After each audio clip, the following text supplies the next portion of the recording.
कर्मी बसते महिला माँ मैंने कौन सब अभियोग रही अभियोग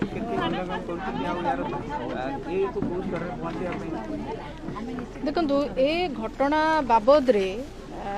मत लगुच आपण मैंने अवगत अच्छा सारा ओडिशावासी अवगत अच्छा एठी जहाँ जहाँ सब चली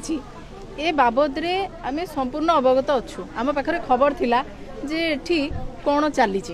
द्वितीय कथा है आपण प्रेजेंस रे आपण देखिले महिला मानकर जो कथा एवं दुर्भाग्यर कथा जे एठी जणे महिला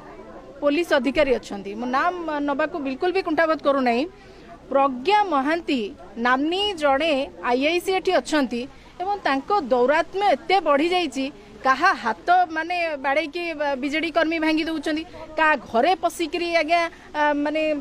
कबाट झरका भांगी दौरान आज्ञा आम कौ जुगरे अच्छे मत गोटे कथा स्पष्ट माने मु बुझी पारुनी जे आम कौ समाज रे माने अच्छे आ कौ जुगरे बसवास करुचे एठी एमती गुंडाराज चलिबो। आ दुर्भाग्यर कथा खोद मुख्यमंत्री राज्यर मुख्यमंत्री विभाग हूँ गृह विभाग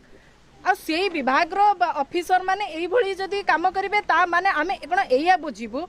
जे मुख्यमंत्री इंगित सब होउची। मुख्यमंत्री गोटे कथा सामने कहते आपण मान सामने गणमाध्यम सामने कहते माँ को सम्मान किंतु आउ जड़े महिला को लगे माँ मान को यही टर्चर करुँच ये हूँ मुखिया भावमूर्ति तेणुक ये बाबद रे राज्यर मुखिया गृह विभाग मंत्री हिसाब रे ए विषय स्पष्टीकरण दबार आवश्यकता रही। दीर्घ दिन धरी ए घटना यही जो चली महिला उपरे दिनकू दिन जो महिला आईआईसी दौरात्म्य बढ़ी चली ए घटना उपरे मुख्यमंत्री सामना को आसतु ए बाबद रे स्पष्टीकरण रखंतु। ये आज्ञा आमे जाइकरे स्वाधीनता पूर्वर वर्ष मानकर कथा कहूनु 2020 रे आमे अच्छे नवीन बाबूंकर आसिके 25 वर्ष शासन हम 25 वर्ष हो शासन को ये शासन क्षमतार एते लोभ आ